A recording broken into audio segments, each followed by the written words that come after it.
Ça nous donne envie de zouker quand même. Je ne sais pas s'ils ont tellement envie de zouker. Là-bas, du côté de Saint-Martin, en ce moment, c'est plutôt la désolation.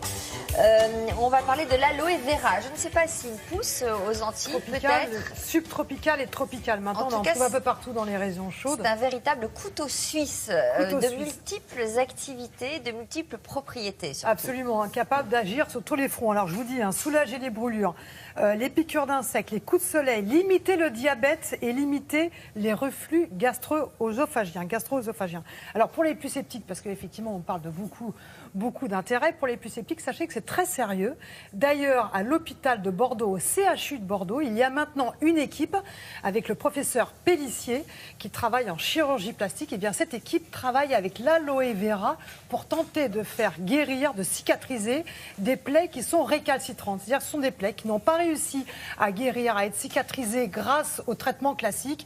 Et maintenant, eh bien, ce professeur Pellissier a décidé dans son service d'introduire l'aloe vera, de le mettre sur les plaies. Et les résultats sont tout à fait exceptionnels. Alors évidemment, on a voulu en savoir plus. Nous nous sommes rendus à Bordeaux et nous avons suivi une patiente, Maïté, gravement brûlée sur la cuisse. Aujourd'hui, Maïté se rend au CHU de Bordeaux pour une consultation très particulière, se faire soigner grâce à une plante exotique. Après une brûlure sévère et l'échec des soins classiques, l'équipe médicale lui a proposé de miser sur les pouvoirs exceptionnels de l'aloe vera pour tenter enfin une guérison. Il y a quelques mois, je me suis ébouillantée avec une bouilloire. Je me suis retrouvée avec une brûlure au 3e degré. On m'a proposé donc une greffe parce qu'il n'y avait pas de choix de faire autre chose. Une partie de cette greffe n'a pas pris et la cicatrisation était assez difficile. Bonjour. Oui. Curieusement, on m'a proposé un soin que je ne connaissais pas du tout. Enfin, je connaissais le nom de la plante qui est l'aloe vera et j'ai accepté. 3 fois par semaine, donc je revenais à l'hôpital pour me faire des soins à l'aloe vera. Ce soin était donc très agréable. Cette crème est onctueuse, très parfumée et de plus, elle hydrate parfaitement. C'est vrai que lorsqu'on a une brûlure, il y a une odeur et avec l'aloe vera, je n'avais plus cette odeur. Une cicatrisation rapide grâce à cette thérapie millénaire, c'était le défi du professeur Pellissier lorsqu'il a tenté cette nouvelle expérience il y a 6 mois. Après 6 mois d'essai, ce qu'on constate effectivement, c'est que la cicatrisation semble s'accélérer. Les pansements sont remarquablement indolores, c'est-à-dire que le changement de pansement est très confortable pour le patient.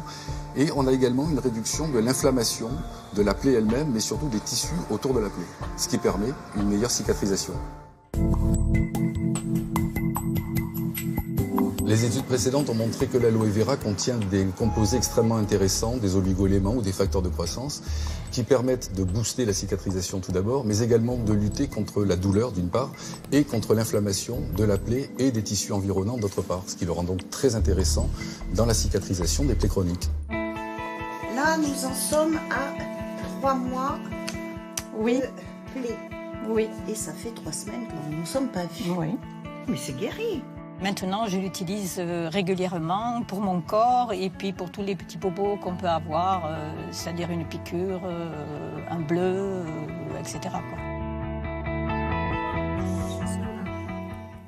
Alors, Sophie, ça ressemble à un cactus, ça n'a rien... Vous ne montrez pas un couteau comme ça, c'est impressionnant. Ça ressemble à un cactus, ça n'a rien d'un cactus. En fait, ça fait partie de la famille de l'asperge et de l'ail. Donc, je coupe une feuille de l'asperge et de l'ail. Exactement, curieusement.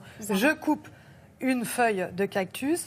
Voilà, vous Et regardez à l'intérieur et c'est riche. Voilà, et ce qui nous intéresse, c'est cette partie-là. Vous voyez ce gel-là qui dégouline, et ben ça, c'est ce gel-là qui est exceptionnel pour notre santé. Voilà, d'ailleurs, il faut savoir que vous n'êtes pas obligé d'aller vers les produits que l'on trouve en cosmétique ou même pour la nutrition. On peut très bien prendre ce gel, le prendre, vous l'avez chez vous, vous le rentrez l'hiver parce que l'aloe vera est fragile, et vous l'appliquez directement, vous le prenez et vous l'appliquez directement sur votre peau et ça va être très très vite absorbé. Vous allez voir que ça a une absorption extraordinaire. Alors les propriétés, c'est quoi? C'est cicatrisant, les propriétés, c'est hydratant. Je vais vous parler de propriétés qui ont été avérées par des études scientifiques, vous le savez, c'est toujours la même chose. Avec moi donc, potentiel anti-inflammatoire. Ça sent pas bon. Oui, mais c'est bien. Oui, c'est vrai. Potentiel anti-inflammatoire.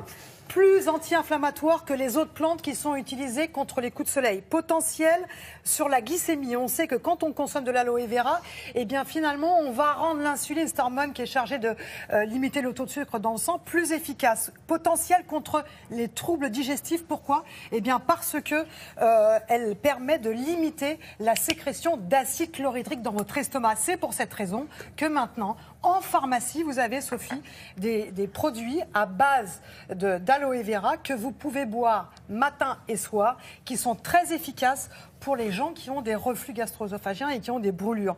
Et ça marche vraiment bien. Donc ça, vous pouvez le trouver en pharmacie. Vous pouvez trouver des produits maintenant, que ce soit en cosmétique, que ce soit dans les magasins bio. Il faut faire très attention parce que quand j'ai fait mon petit shopping avec Margot, eh bien, nous avons vu qu'il y avait des produits qui étaient mal dosés. C'est-à-dire que quand vous allez choisir, par exemple, certaines boissons, vous voyez aloe vera, 100% bio, super. Sauf qu'il n'y a pratiquement pas d'aloe vera ou très peu d'aloe vera dans ces produits. Et en plus, ils ont rajouté du sucre.